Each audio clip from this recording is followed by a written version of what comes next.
Over the past decade or so, the video game industry has made its way to the forefront of mass media consumption.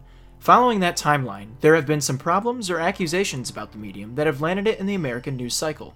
The main ones that come to mind are accusations that video games make children more violent, and that, unlike other forms of art, they lack any real benefits. However, one major issue that has been sneaking up on the economic side of things are microtransactions and DLC.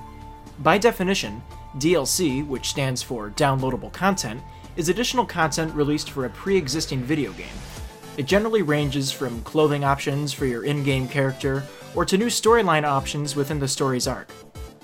Sounds harmless, right?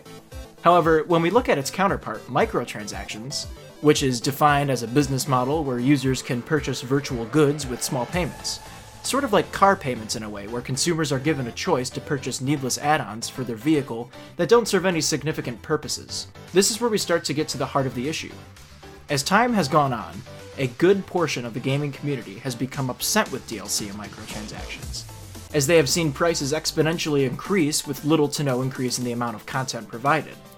The issue is that more and more games are harboring floods of useless content that gamers shouldn't be wasting their money on. To get a better and more professional viewpoint on the situation, we made our way over to the local gaming retailer Disc Traders to shed some light on the topic. I think DLC it's okay when you feel like the game is like really complete. Like Titanfall 2, I felt Titanfall 2 was a complete game. If they added extra story DLC or whatever, I'm like, cool, that's totally fine. But, you know, a game like Anthem, I already hate, and it's the second day the game's been out, so yeah.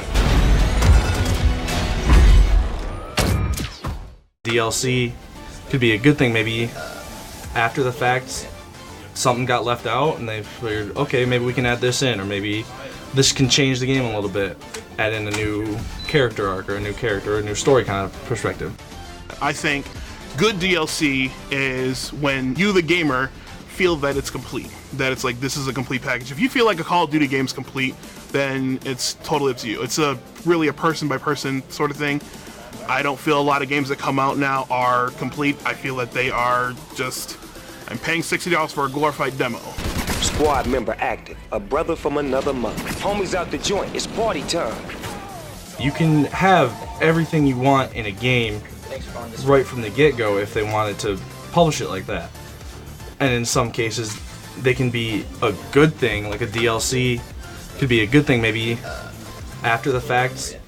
Something got left out and they figured, okay, maybe we can add this in, or maybe this can change the game a little bit, add in a new character arc or a new character or a new story kind of perspective. Those it can be good, but for a lot of the times if it's microtransactions where it's just like, oh, you want to have this character? No, you gotta spend $3 for this. Oh, there's another cooler character, $3 for this, and you don't really get anything from it.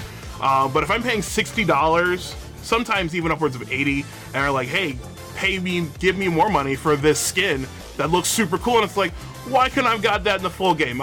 So now I'm paying sometimes like $10 or whatever, so now I'm paying $90, and it just keeps adding more and more, and it's like, sector is clear. Not clear, not clear! EA is like your best friend from like high school, and like you're really close. Like EA used to make great games. Now like then like after high school they started doing drugs, started just doing like, I'm not like weed or whatever, I'm talking like crack, and like it just went downhill for them. I'm like, yo, EA, what happened?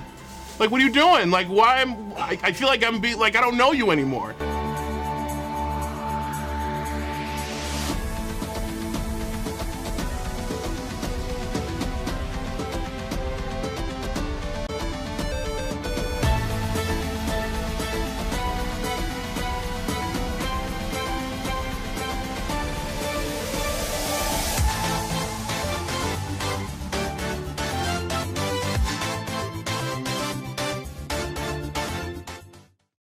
You know, I have an 8-year-old that loves Fortnite, so that's he does chores specifically so that he can buy V-Bucks. But Fortnite now, or they've had it every season they have a battle pass, which you can buy the battle pass with real money or sometimes the in-game currency that they have a few different ways to earn.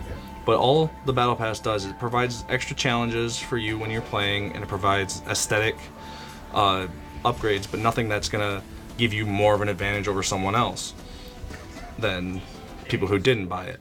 Seeing that this issue has affected opinionated video game retailers and other businesses, it also affects the most important target of all, which is the consumer.